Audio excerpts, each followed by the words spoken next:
Halo Capricorn, apa kabar kalian semua? Semoga dalam keadaan baik-baik aja dan bahagia selalu. Kali ini kita buat general reading untuk membacakan energi percintaan kamu ya di bulan Agustus. Tapi ingat ini gak resonate untuk kamu semua yang berzodiak Sun, Moon, Rising, and Venusnya Capricorn. Ambil aja dari segi nilai positifnya, buang selebihnya, bijaksana menyikapi. Kalau kamu buat personal reading, coaching, atau konsultasi pribadi, kontaknya ada di keterangan profil ya ataupun di bawah video ini. Dan untuk melihat reading yang lain bisa cek di beranda ataupun di video channel ya, sifatnya timeless jadi bisa kamu tonton kapanpun kamu ketarik untuk nonton atau baru nemu readingan tersebut. Oke, kita akan lihat seperti apa energi percintaan kamu untuk bulan Agustus ini ya. Apa yang kita dapat di sini, kita akan lihat dan ambil yang resonate aja. Gak resonate berarti ini bukan energi kamu atau pesannya bukan buat kamu ya. Karena melihat dari dua sisi energinya bisa vice versa, kebolak-balik, sesuaikan aja dengan situasi dan kondisi kamu.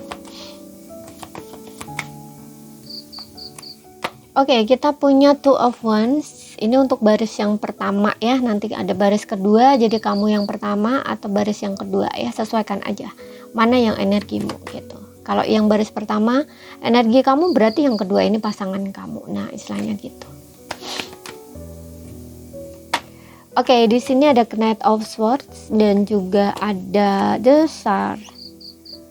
Oke, aku melihat untuk orang yang pertama ini sepertinya ada energi menunggu ya. Menunggu ini bisa memang kalian lagi nggak ada komunikasi, lagi berjeda, lagi berjarak, seperti itu. Ada yang LDR-an juga, beda kota pula atau negara gitu.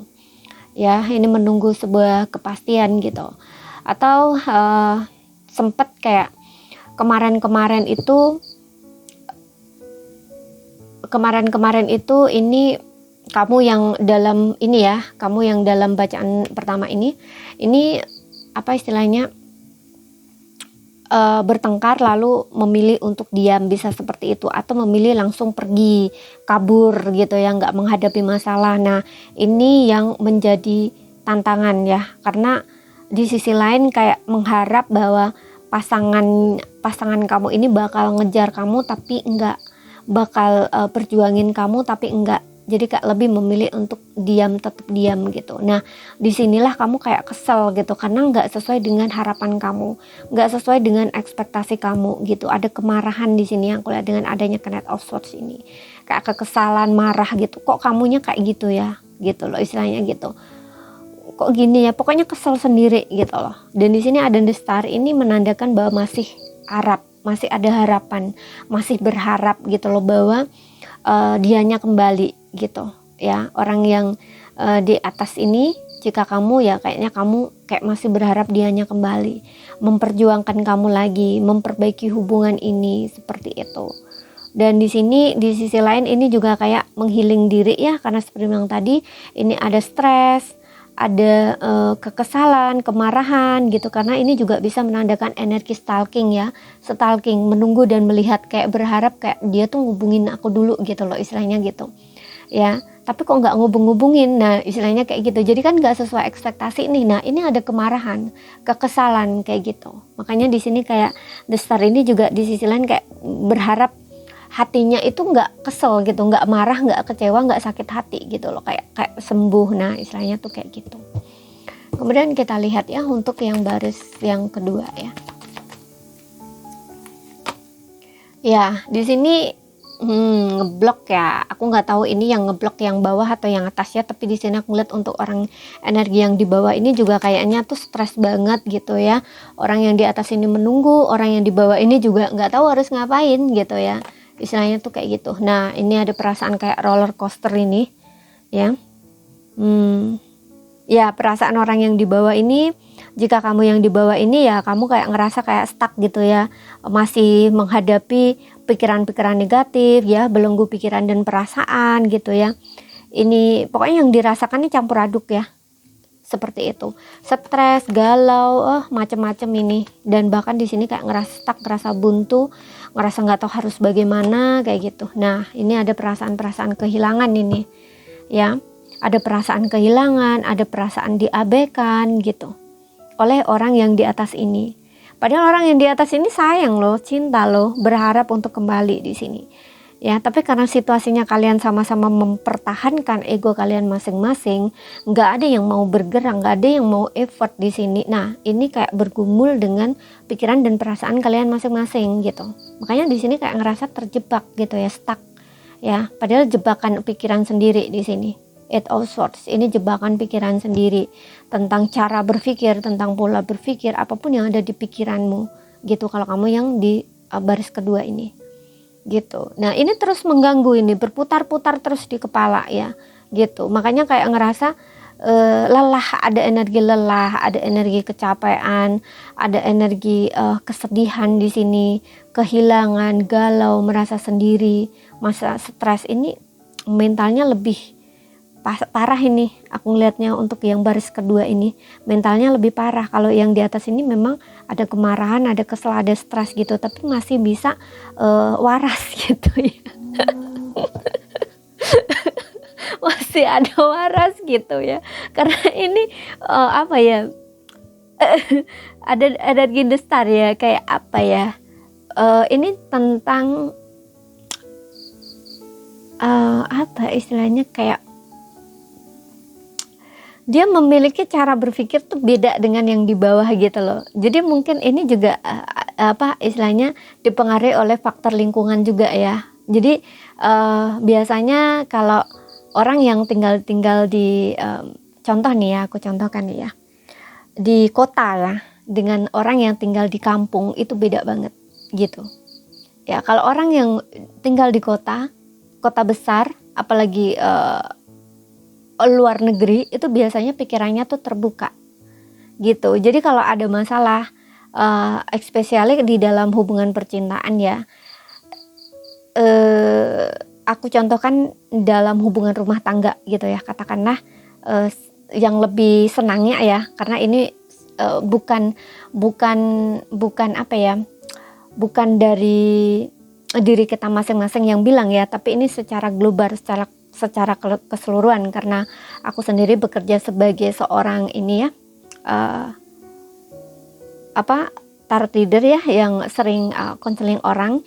Itu kebanyakan kayak gini, kalau orang yang di luar negeri, hidup di luar negeri, lingkungannya kan dia lingkungan orang-orang yang berpikiran terbuka ya, independen, terbuka, bebas gitu. Jadi kalau misalkan menghadapi perceraian itu dia nggak terlalu galau, karena pola pikir mereka ya udah memang begini gitu. Jadi nggak ada yang memandang rendah gitu ya, atau nggak ada yang memandang bukan ngatain bekas ya, tapi katakanlah dalam konteks umum gitu ya, itu kan banyak yang merasa seperti itu, kemudian merasa nggak berharga karena ya lingkungan. Biasanya kan pola pikir itu kan dipengaruhi oleh orang-orang di lingkungan mereka. Nah ini kalau hidup di kampung itu parah gitu loh ya, pandangan-pandangan buruk. Nah ini yang bikin orang itu nggak bisa istilahnya sembuh dengan cepat gitu, karena itu gitu. Makanya tadi aku bilang orang yang di atas ini dia kayak orang yang lebih terbuka gitu loh, wawasannya juga lebih luas. Nah ini bukan sekedar mengerti doang, tapi karena dari kecil itu lingkungan mereka seperti itu, dilatih seperti itu, jadi udah aware gitu loh, kayak udah aware kayak gitu ya, seperti itu, udah awareness gitu ya, udah berkesadaran gitu loh. Jadi ini nggak terlalu melekat gitu atau mengikat, berpengaruh buruk di dalam pikirannya seperti itu. Nah ini berbeda dengan orang yang di bawah ini gitu, apalagi kalau orang yang di bawah ini hidup di lingkungan orang-orang yang pikirannya sempit. Nah ini susah keluarnya gitu, susah keluarnya, itu nggak mudah gitu loh, karena cara berpikir dia seperti itu gitu.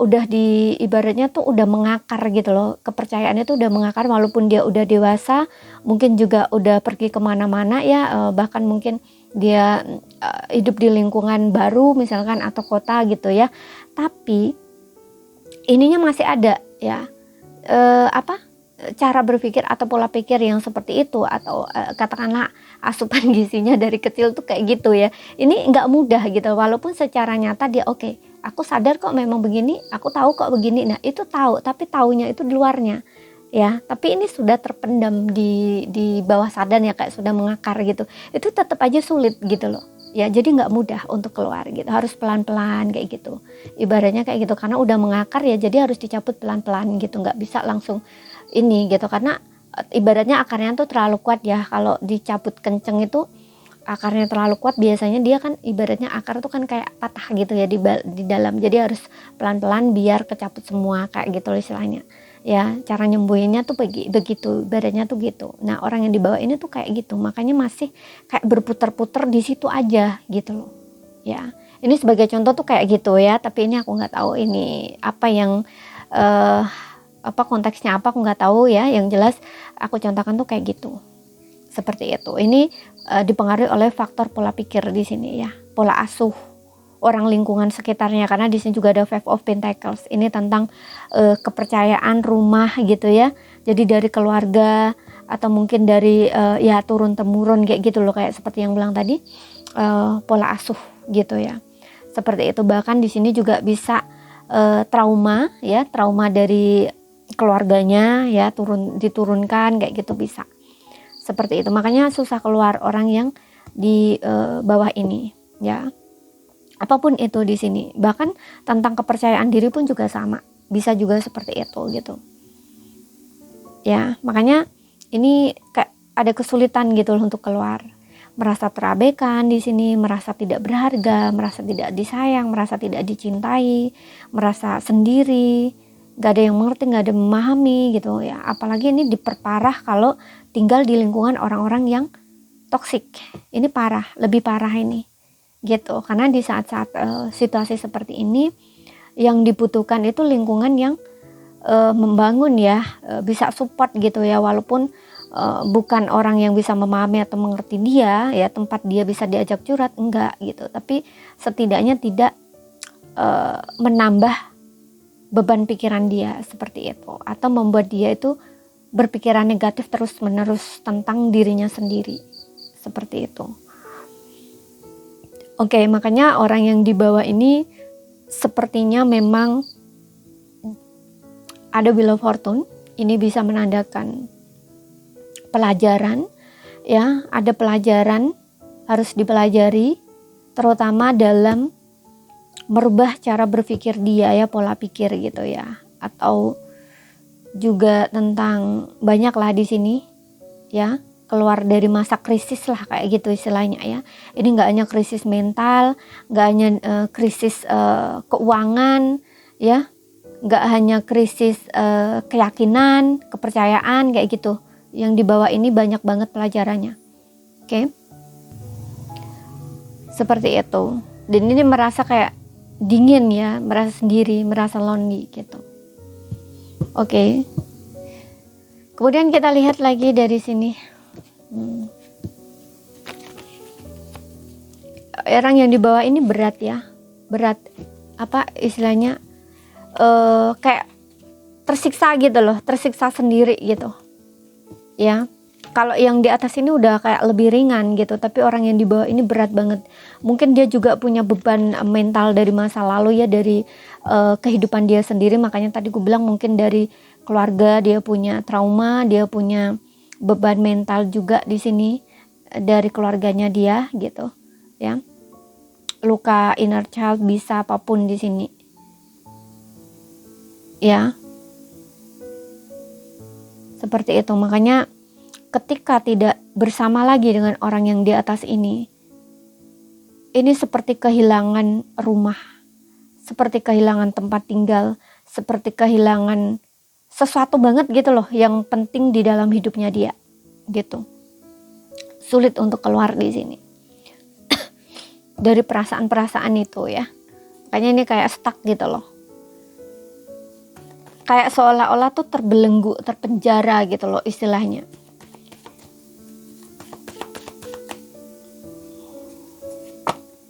Iya kan, separation ya, ada perpisahan di sini ya. Ini nggak mudah untuk dijalani oleh orang yang di bawah ini. Oh, ada deception, ini penipuan ya, pakai topeng. Ini deception ini aku ngelihatnya lebih ke Ada beberapa ini mungkin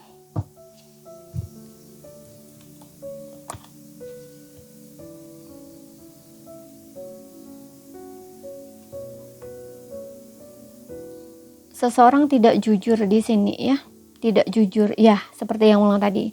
Ini banyak banget yang kayak ngerasa aku nggak ngelihat bahwa di sini tentang perselingkuhan sih deception ini, tapi kayak lebih ke pakai topeng ya, nggak jadi diri sendiri, nggak jujur, nggak terbuka tentang perasaan, kemudian lebih ngedepankan ego atau gengsi gitu. Sebenarnya sayang, sebenarnya cinta, tapi tidak ditunjukin gitu loh. Ya bisa seperti itu di sini. Jadi kayak menipu gitu loh. Ya, makanya kesannya kayak nggak dicintai, nggak disayangi gitu ya, diabaikan gitu loh. Seperti itu. Ada yang pakai topeng di sini di dalam hubungan ini. Ya, tidak jujur.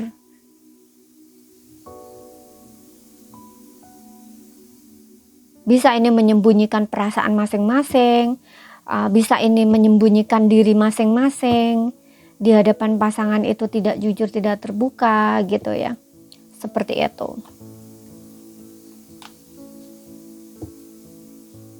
Tidak jadi diri sendiri.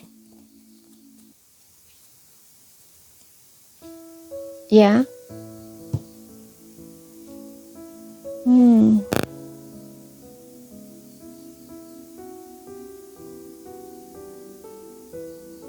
Ini aku ngerasanya keduanya sih, nggak cuma satu, nggak cuma salah satu, tapi keduanya ini sama-sama pakai topeng ini, gitu. Takut untuk terlalu jujur mungkin, ya takut dijudging sama pasangan dan sebagainya kayak gitu. Yang jelas ini tidak ada kejujuran ya, tidak ada keterbukaan baik di dalam hal perasaan kalian masing-masing dan juga diri kalian masing-masing gitu. Makanya sama-sama saling tersakiti di sini. Two of One ini ada ego yang sangat tinggi, keras kepala gitu. Harusnya effort nggak effort, masih punya rasa sayang cinta, tapi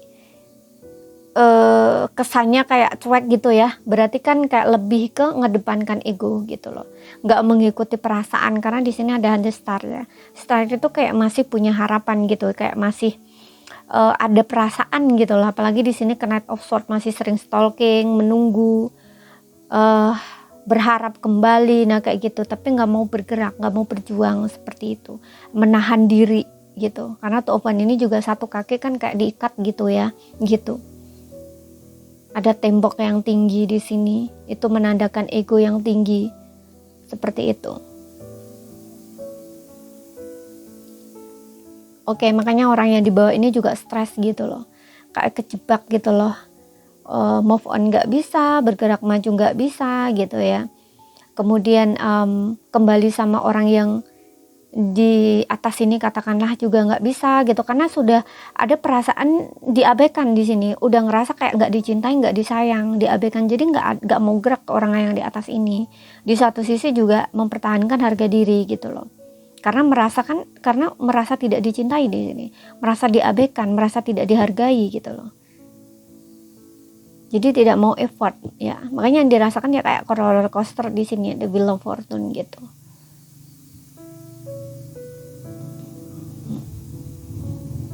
Nyampur aduk di sini perasaan yang dirasakan ya. Oke.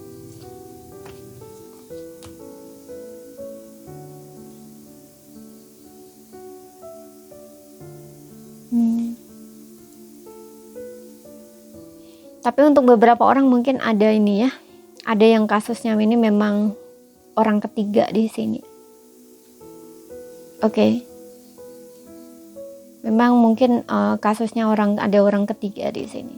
Orang ketiga ini bisa macam-macam ya, bisa memang selingkuhan, bisa juga memang ada orang yang sepertinya ikut campur di dalam hubungan kalian, bisa ini teman, bisa ini ada kaitannya dengan hubungan keluarga atau orang terdekat, apapun itu di sini. Ya. ada kebohongan juga di sini ya, kebohongan gitu loh, manipulasi atau kebohongan. Makanya tadi gue bilang nggak jujur, pasangan nggak jujur gitu, bisa banyak konteksnya ya, nggak jujur itu bisa banyak konteksnya gitu. Kalau ini hubungan rumah tangga ya mungkin dalam keuangan, finansial gitu, yang buat pasangan itu ngerasa tidak dihargai, tidak dicintai dan sebagainya gitu ya. Seperti itu, atau tidak dianggap sebagai pasangan, nah istilahnya tuh gitu. Apapun di sini, yang jelas ada problem-problem di situ gitu ya. Ketidakjujuran di sini, penipuan gitu, kebohongan, ini yang menjadi problem di dalam hubungan kamu masing-masing ya. Oke, jadi ini saja yang bisa aku sampaikan ya. Kalau ada salah kata kurang lebihnya mohon maaf. Ada yang belum kamu pahami, ambil poin pentingnya aja yang bisa kamu pahami. Sekian dulu, terima kasih, sampai jumpa.